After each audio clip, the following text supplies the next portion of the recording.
everybody. Welcome to episode 7 of Draft Dodgers. I'm here with my colleague and cohort, Terry Joey Jr. Terry, how are you today? Doing well. How was your day at work? Long. It was good. It's all good at work. Good.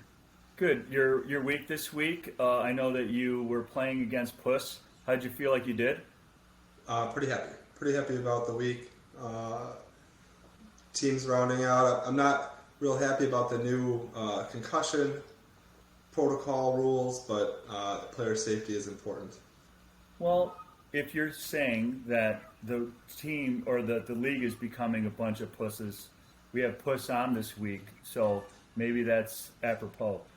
One of the things, I don't know if you know about Draft Dodger Nation, it goes far and wide, and one of the emails and texts I got this week was a guy named Jacob. Jacob was in the league with Josh, co-owner, and he asked if he could come in and defend his honor. So right off the gate, just want to make sure, because of week 7, we get a listen to Jake defending his honor and seeing what he has to say about last week's guest, Josh. So we're here with Jacob Preston, and he would like to have a rebuttal to Josh's claim that he was out of the league, or he's out of the league this year because of his girlfriend. Jacob, go ahead.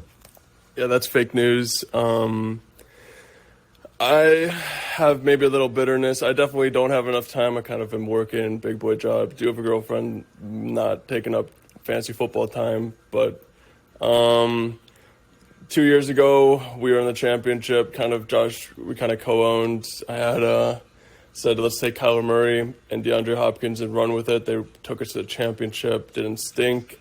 The next year, I was already kind of half in, half out. I was just kind of there for financial support. Josh kind of did the managing. I did the IDP, as you could tell, because his IDP probably reeks right now. I see his waiver claims every week. He basically throws away his waiver claims. Don't even throw him on the waivers. He doesn't even matter. He just picks up some trash can. And so I said, hey, you know what? We should probably stack Cooper Kupp and Matthew Stafford.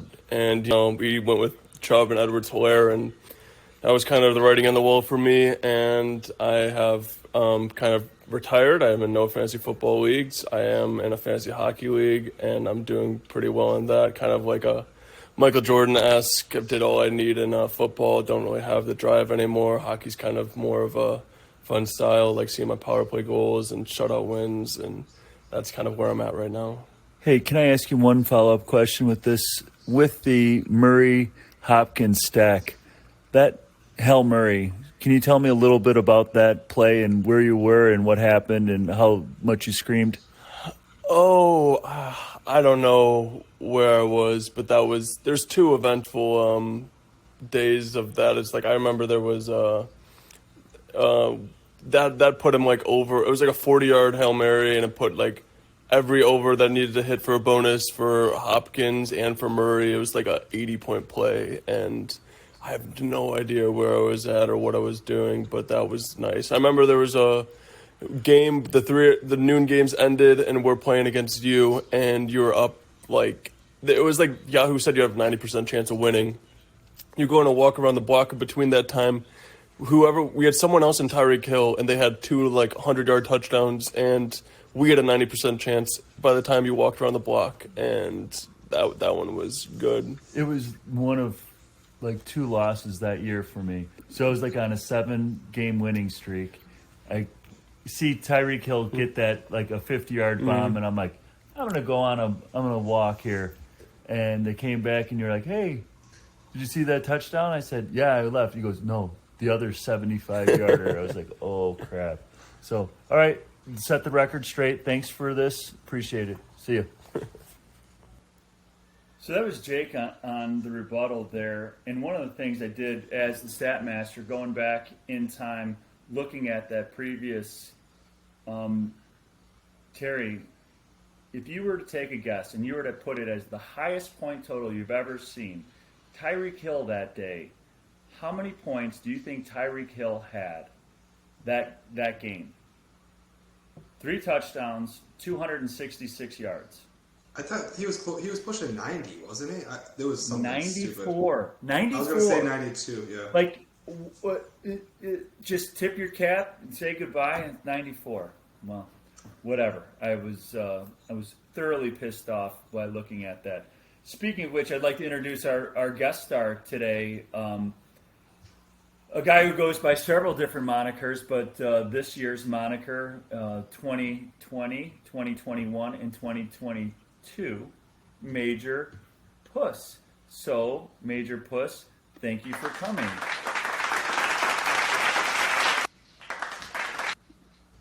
How are you doing, Mark?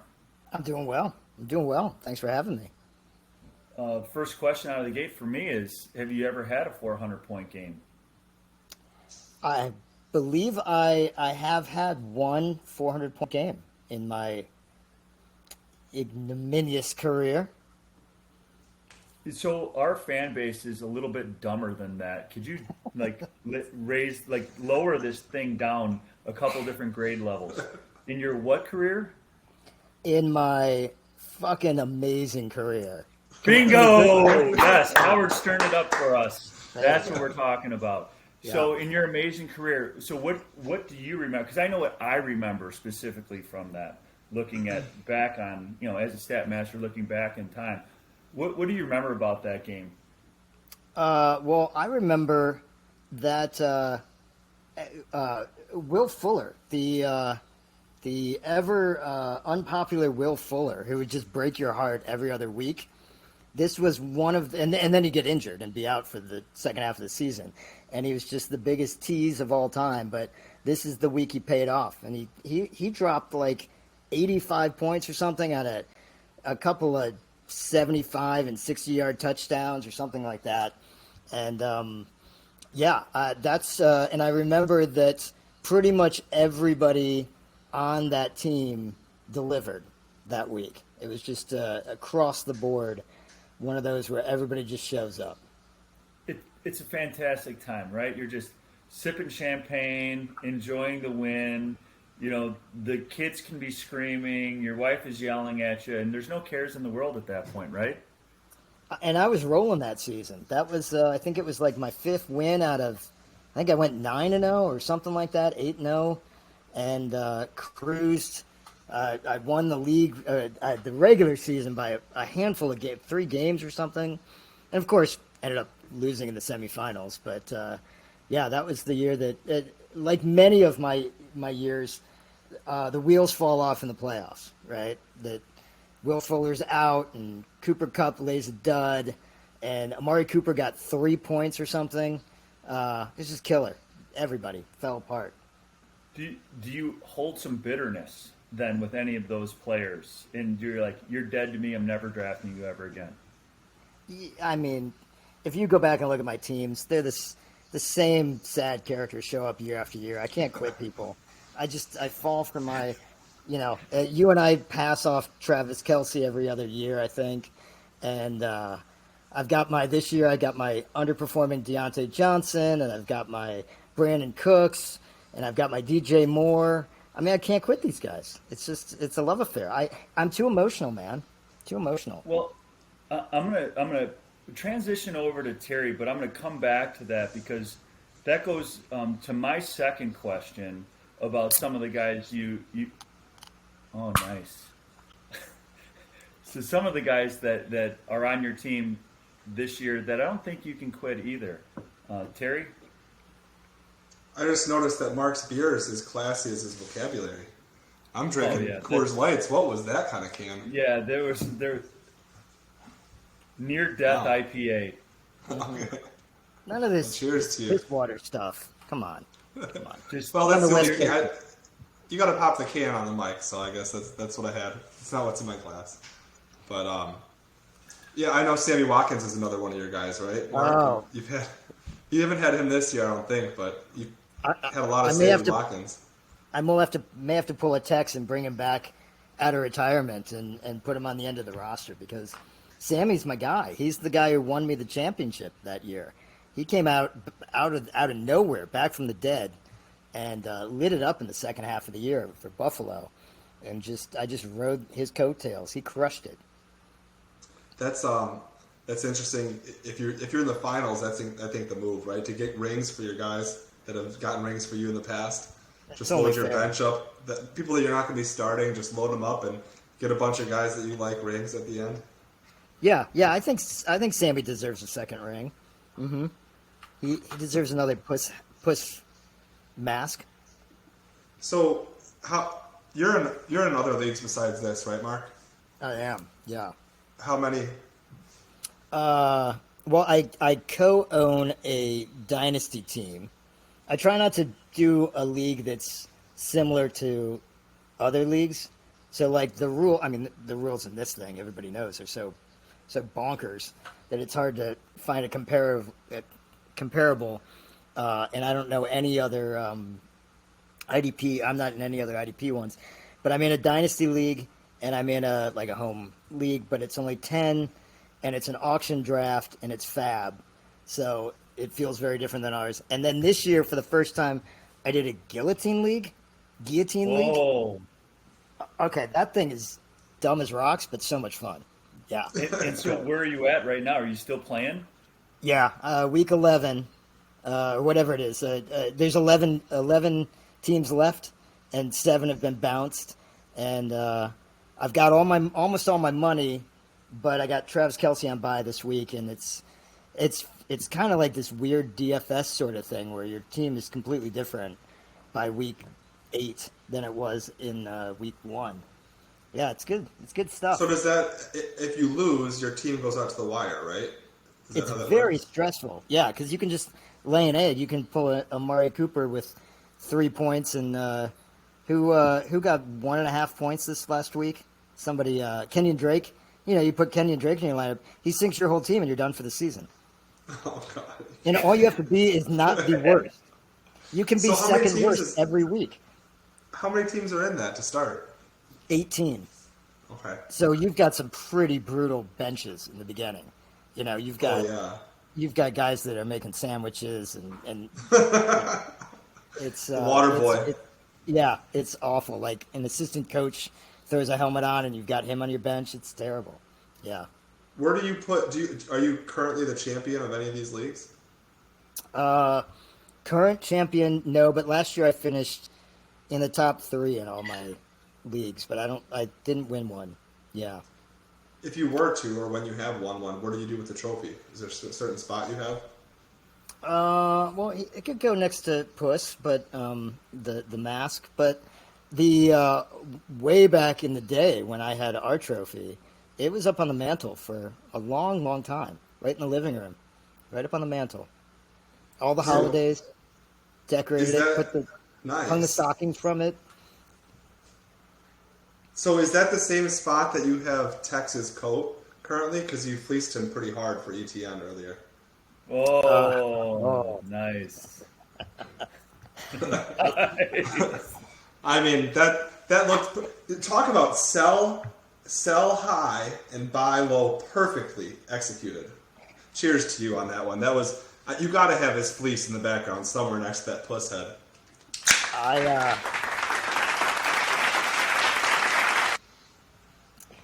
I wish I could take more credit for that, but that was all Texas wizardry. I think it was one of those nights where the pen got a little too close to the mouth on the draft pen, and and he just started sending out offers. Unitrader. The Unitrader. Theodore Text Kaczynski. The Unitrader. And that came across my way, and he knew that I liked ETN, and he had tried to get CEH the week before or something, and but sent me some bum offer, and then and he knew I needed a quarterback. In fact, that will be the story of my year, and so he floated that one by, and I went, okay, what am I missing here? Why this is too good to be true, and so far it's worked out. It's worked out very well. I needed something like that. And then a week later, Pacheco's getting more carries, starting the game, and Robinson's traded. There you go. And we needed Tex to, the we needed him to get knocked down a couple pegs because he was riding pretty high there. When he was on this show, you could just it was oozing out of him this sort of this confidence and this cockiness, and now he's scrambling a little bit. He's got some go it before the fall. I don't know. Yeah. Is he really scrambling? I think he likes to have a loss. Many years in the past, he's gone into the playoffs or the finals almost undefeated, talking about wanting to get one loss under his belt so it doesn't happen in the playoffs. I think he's pretty fine with taking the loss when two of his two best players are on a bye. Yeah, the biggest BS that has been expounded on this show has been that he is not going to pick his guy in the playoffs. It's BS. It's not going to happen. Of course he's going to do it. He can say it all he wants. He's like, oh, I'll take 8. We'll see. I'll bet the under on that. Mark, for the first call or caller of the day, I would like to go back to what you said earlier on you not being able to quit a player. All right? You ready for this? all right. Ready? Mark, this is Hal. Why do you love Carson Wentz?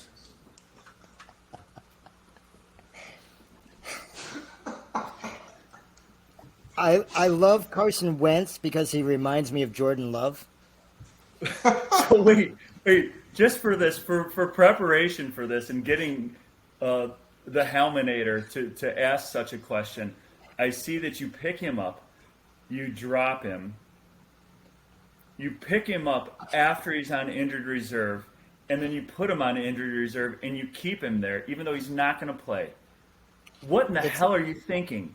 It's okay because on this team I need like some arch conservative. There's a bunch of it's I'm a Hollywood actor. It's a bunch of liberals, and I needed like an anti-vaxxer, true conservative on the bunch to even things out, and I feel good about that. I think he brings some grounded truth to the group. Do you think that if Prince Harry was a waiter, he would look like Carson Wentz? Yeah, I mean, if Prince Harry was laying on his back, he'd look like Carson Wentz playing football. Yeah, I don't know who's a better quarterback right now, to tell you the truth. Carson Wentz and or Prince Harry. So what we're going to do right now is kind of, again, what the fan base has asked us to do is to go through an overview of the season, where we're at, what we're at going, all that kind of stuff. So as of right now, Tech's still in the lead, which sucks for all of us. Terry, number 2, I really appreciate that. You're giving And hats off to you, Terry, man. You blew No the doubt. doors off me this past week. It wasn't even close, man. You're a juggernaut. So I wouldn't go there. I had a good week. you had a stinker and then 2 300-plus games, Terry. Well done for you.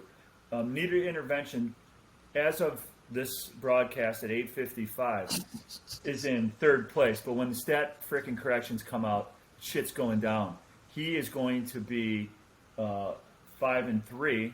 I'm going to be 3-4 because I just feel this. I haven't sacrificed a goat yet, but I'm not against it, and time is still. Chicago, then Puss, Shiz, Chaos, Man Love, Dog Pound, Truth, yours truly, and Knights to round out the league. I don't know if either one of you guys are able to look at your computer right now, but what I would ask is to go to week 8. And for me, you guys can look at your game of the week, but for me, my game of the week is Man Love and Intervention, only from the Stinkfest, this pure shit sandwich that's going on there. So if you look at that thing, to start it off is the quarterbacks. If you look at the quarterbacks, it's Jacoby Brissett versus Jameis Winston. Jameis Winston is not starting. They just named Dalton the starter today. Right. All right, so there you go. So as of right now, this is the biggest pile of horse crap possible. I lose to this intervention team because of David Montgomery's stupid 1-yard plunge. Really pissed me off. But interesting nonetheless. Any thoughts or any rebuttals on your games of the week, if you would like to look at it? Olave's been doing fantastic for him. Diggs is fantastic. I hate intervention because he was right next to me in the draft, and he's in second place. It's like everything I should have done, he did, and everything that I did wrong reflects on him. He picked up everybody, and I suck at life, and he's really making me pay for it. So, any thoughts? But on you that? don't have the number 2 receivers on his teams. You have the number 2 receivers on other teams. My number 2 receivers go number 2 every Sunday, and they shit in their helmet, and that's what they do. That's my number 2. I freaking A-Rob is dead to me. I dropped A-Rob for Santos, and Santos got me more points than A-Rob ever did in any week year to date. So he's dead to me. I will spit on him if he's burning on the street. I will walk across the street just to spit on him. That's it. He's dead to me. I hate him. I hate his family. I would kill his dog. Everyone's dead to me. But That's I harsh. digress. It's Well, aggressive. Ronnie, I saw you took Dog's advice, and now you're picking up and playing the third receiver on most teams.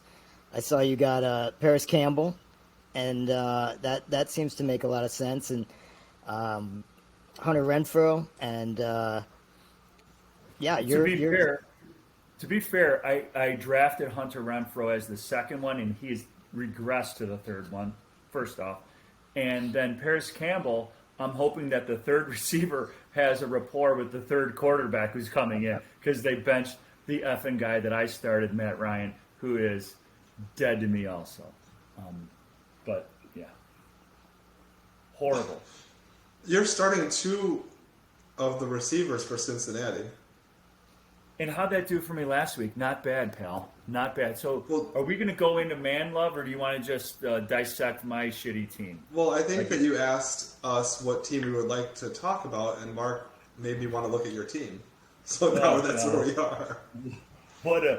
It was bad. It's bad. Hopefully, it would be nice if Gus the Bus. That's good, right? I think I did well with getting Gus Edwards. Devin Singletary has not been bad. I think those are 2 viable running backs. Thielen and Higgins, I can do worse than those 2. So it's the only shitty part is that I have to stack Boyd with Higgins. And as long as – so this is the thought. As long as Burrow throws for 500 to 600 yards every week, I'll take it. I'm solid. I'm solid. And you should have a shot Monday night to watch something, because they're playing Monday night, and you'll have 2 wide receivers, and you also have linebacker going. So, Well, I'm doing the old 3-4 here, or 4-3. I'm going to do Von Bell in my linebacker role. what are your thoughts on that, Mark? You're Yeah. one of the best defensive managers in the league, I think. well, What are your I'm thoughts just on the? Yeah. I'm just obsessed with you guys talked about it last week with Josh, and Jacob referenced it, but I'm obsessed with this 9 cornerback safety thing that Josh is rolling out here. Like, maybe he's way ahead of the curve, but he's got 4 cornerback safeties on his bench on top of an entire slate of safeties and cornerbacks starting. It's phenomenal, and they're not even good ones. They're not even the best safeties in the league. It's not like it's Derwin James and Julian Love and other stud safeties. He's got guys I've never heard of before. Who are these people? It's I fascinating. think Jake said it best. Trash cans. Just trash cans. Like, what are you doing? Now, I will say that Jake sounded like a guy getting out of rehab or something. He was like, I'm doing fine now. I'm not playing fantasy football anymore. I've found other activities. I'm doing okay. My life's all right. I'm not going back. I play this other little thing. It's just on the side, but I'm stable right now.